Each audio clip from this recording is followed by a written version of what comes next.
اللہ تعالیٰ عنہ سے، تو انہوں نے کیا جواب دیا؟ صحیح مسلم کتاب الحیض کتاب نمبر 3 حدیث نمبر 335، ما بال الحائض تقضی الصوم ولا تقضی الصلاۃ، کیا کہنا کہ حائضہ عورت روزے پورا کرتی ہے اور نماز پورا نہیں کرتی؟ تو مائی عائشہ رضی اللہ تعالیٰ عنہ نے کہا کیا تو حروریہ ہے؟ تو معاذہ نے کہا کہ نہیں، میں حروریہ نہیں ہوں، میں انکار کرنے والی نہیں ہوں، لیکن میں یہ سوال پوچھنا چاہتی ہوں۔ مائی عائشہ رضی اللہ تعالیٰ عنہ نے کہا کانا یصیبنا ذالک فنؤمر بقضاء الصوم ولا نؤمر بقضاء الصلاۃ، کہ ہم لوگ رسول اللہ صلی اللہ علیہ وسلم کے دور میں اس مرحلے سے گزرتے تو ہم کو حکم دیا جاتا کہ صرف روزے پورے کیے جائیں، نماز پوری نہ کی جائے۔ بہت ساری خواتین ایسی ہیں جو بعد میں روزہ رکھتی ہیں، اس کے ساتھ ساتھ نماز بھی پوری کر لیتی ہیں۔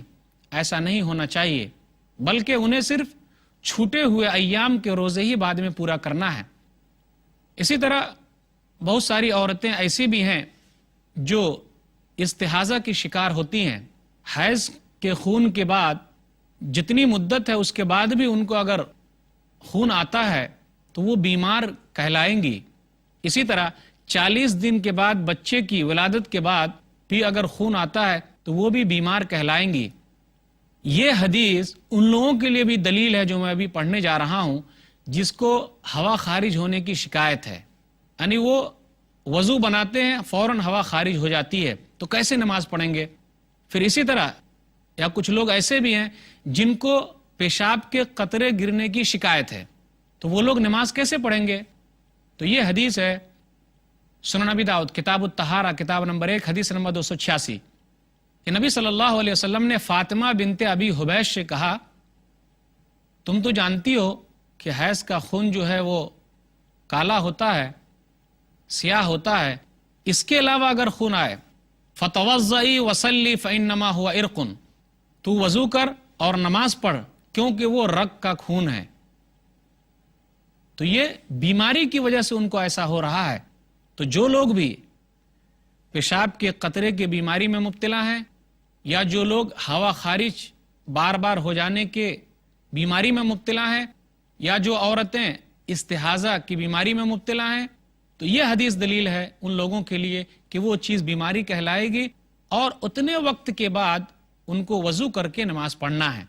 تو جن کو ہوا خارج ہو جاتی ہے آخری مرحلے میں وہ وضو کرے، اس کے بعد نماز پڑھے، یا اسی طرح جن کو پیشاب کے قطرے گرنے کی بیماری ہے آخری مرحلے میں وضو کرے، اس کے بعد نماز پڑھے۔ تو عورتوں کو چاہیے کہ یہ سب مسئلے مسائل اچھی طریقے سے یاد رکھیں تاکہ ان کو رمضان کے مہینے سے فائدہ اٹھانے میں کسی طرح کی کوئی تکلیف نہ ہو۔ جتنے روزے چھوٹ جائیں وہ روزے صرف پورے کرنے ہیں، نماز پوری کرنی نہیں ہے۔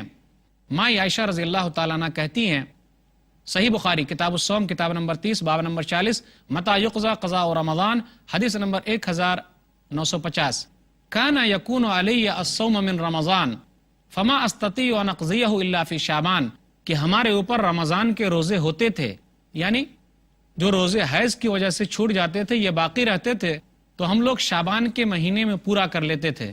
تو پتہ چلا کہ جلدی پورا کرنا چاہیے، دوسرا رمضان آنے سے پہلے پہلے وہ روزے پورے کر لیے جائیں، لیکن نماز پڑھنا نہیں ہے بلکہ روزے پورا کرنا ہے۔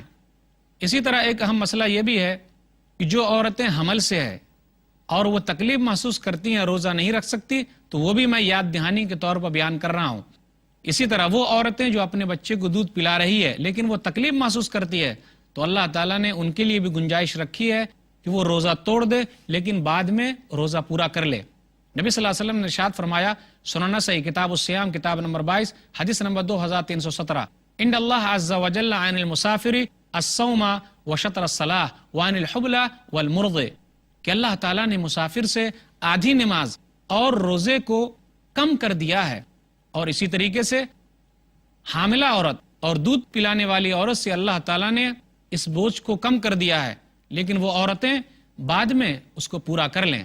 بہت ساری عورتیں ایسی بھی ہوتی ہے جن کو رمضان سے پہلے پہلے ہی 2-3 سال تک لگاتار اگر بچے پیدا ہو جا رہے ہیں تو ان کے لیے گنجائش ہے، جیسا کہ سنن القبریٰ بہقی کے اندر ہے جلد نمبر 4 صفحہ نمبر 230، عبداللہ بن عباس رضی اللہ تعالیٰ عنہ کا قول ہے کہ اگر والحامل والمرضع اذا خافتا افطرتا اطعمتا مکان کل یوم مسکینہ، کہ حاملہ عورت اور دودھ پلانے والی عورت خوف محسوس کرتی ہیں، ڈر محسوس کرتی ہیں، تو وہ روزہ توڑ دیں اور اس کے بدلے ایک مسکین کو کھانا کھلا دے، تو اللہ تعالیٰ نے یہ گنجائش رکھی ہے۔ اسی طرح وہ بوڑھی عورت جو روزے نہیں رکھ سکتی تو وہ ایک مسکین کو کھانا کھلائے، نصف سا 1.25 کلو ہوتا ہے، وہ صبح سحری کا انتظام کر دے اور افطاری کا اس کے لیے انتظام کر دے۔ عبداللہ بن عباس رضی اللہ تعالیٰ عنہ نے کہا، مستدرک حاکم کتاب الصوم کتاب نمبر 15 حدیث نمبر 1607، رخص للشیخ الکبیر ان یفطر ویطعم عن کل یوم مسکینا، یہ بوڑھے آدمی کے لیے گنجائش ہے، رخصت ہے کہ وہ بغیر روزے سے رہے اور ہر دن کے بدلے ایک مسکین کو کھانا کھلا دے۔ ان کا قول بھی ہے جو سورہ بقرہ سورہ نمبر 2 آیت نمبر 184 ہے، یطیقونہ، وہ کہتے ہیں یتجشمونہ، کہ جو لوگ تنگی محسوس کرتے ہیں، تکلیف محسوس کرتے ہیں اپنے بڑھاپے کی وجہ سے، تو ایسے لوگوں کے لیے رخصت ہے۔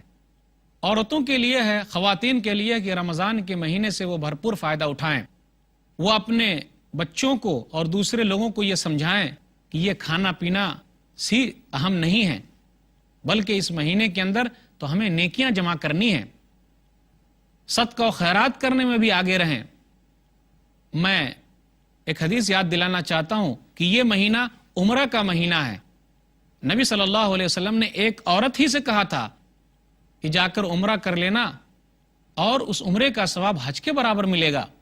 تو خواتین کے لیے بہترین موقع ہے کہ اگر اللہ تعالیٰ نے پیسے دیے ہیں تو ضرور اس مہینے میں عمرہ کریں۔ صحیح مسلم کتاب الحج کتاب نمبر 15 باب نمبر 36 حدیث نمبر 1256، فَإِذَا جَاءَ رَمَضَانُ فَاعْتَمِرِي فَإِنَّ عُمْرَةً فِيهِ تَعْدِلُ حَجَّةً، جب رمضان کا مہینہ آئے تو عمرہ کر لینا، کیونکہ رمضان کے مہینے میں عمرہ کرنے کا ثواب حج کے برابر ہے۔ عبداللہ بن عباس رضی اللہ تعالیٰ عنہ کہتے ہیں کہ نبی صلی اللہ علیہ وسلم نے ایک عورت سے یہی کہا تھا۔ عورتوں کے لیے ہے کہ وہ صدقہ و خیرات کرنے میں بھی آگے بڑھیں، کیونکہ یہ مہینہ صدقہ و خیرات کا مہینہ ہے۔ امہات المومنین صدقہ و خیرات کرنے میں آگے تھی۔ نبی صلی اللہ علیہ وسلم نے ارشاد فرمایا، صحیح بخاری کتاب الزکاہ کتاب نمبر 24 حدیث نمبر 1420، کیا کہا نبی صلی اللہ علیہ وسلم نے؟ جب نبی صلی اللہ علیہ وسلم سے پوچھا گیا کہ آپ سے سب سے پہلی ملاقات کس بیوی سے ہوگی، تو نبی صلی اللہ علیہ وسلم نے کہا، اطولکن یدن، اس بیوی سے ہوگی جس کے ہاتھ لمبے ہیں۔ تو لوگوں نے نبی صلی اللہ علیہ وسلم کی بیویوں کے ہاتھ ناپنے لگے۔ ام المومنین سودا رضی اللہ تعالی عنہا کے ہاتھ لمبے تھے۔ ہاتھ لمبے ہونے کا مطلب کیا؟ وَكَانَتْ تُحِبُّ الصَّدَقَةَ، کہ وہ صدقہ و خیرات کو بہت پسند کرتی تھی۔ عورتیں صدقہ و خیرات میں آگے تھی، صحابیات بھی آگے تھی۔ عبداللہ بن عباس رضی اللہ تعالیٰ عنہ نے کہا، صحیح بخاری کتاب الزکاہ کتاب نمبر 24 حدیث نمبر 1431، کہ نبی صلی اللہ علیہ وسلم عید کے دن نکلے، آپ نے نماز پڑھائی، اس کے بعد آپ عورتوں کے پاس گئے، بلال رضی اللہ تعالیٰ عنہ آپ کے ساتھ ہیں، آپ نے نصیحت کی اور آپ نے صدقہ و خیرات پر ابھارا، تو وہ عورتیں اپنے کنگن اور کان کی بالیاں تک نکال کر آپ کو دینے لگی، تو عورتیں بھی صدقہ و خیرات میں آگے تھیں۔ اسی طرح اگر تراویح کا انتظام کیا گیا ہے تو عورتوں کو چاہیے کہ اس میں بھی جائے۔ نبی صلی اللہ علیہ وسلم اپنی بیویوں کو جمع کیا اور ایک ساتھ آپ نے تراویح پڑھائی۔ سنن ابی داؤد کتاب شہر رمضان کتاب نمبر 6 حدیث نمبر 1375، جمع اہلہ ونساءہ والناس فقام بنا حتی خشینا ان یفوتنا الفلاح، کہ ابو ذر نے کہا کہ رسول اللہ صلی اللہ علیہ وسلم نے اپنے گھر والوں کو اور اپنی بیویوں کو اور لوگوں کو جمع کیا، پھر اس کے بعد آپ نے نماز پڑھائی، ہمیں ڈر لگنے لگا کہیں ایسا نہ ہو کہ فلاح یعنی سحری کا وقت ختم ہو جائے۔ اگر عورتوں کے لیے مسجد میں اعتکاف کا انتظام ہے تو وہاں بھی وہ جائے، اعتکاف کرے۔ نبی صلی اللہ علیہ وسلم کی بیویوں نے اعتکاف کیا ہے۔ صحیح بخاری کتاب الاعتکاف کتاب نمبر 33 حدیث نمبر 2026۔ اسی طرح عورتوں کو چاہیے کہ ان کو عیدگاہ لے جایا جائے تاکہ وہ مسلمانوں کی دعاؤں میں شریک رہیں، وہ عورتیں بھی جو عورت حیض سے ہیں۔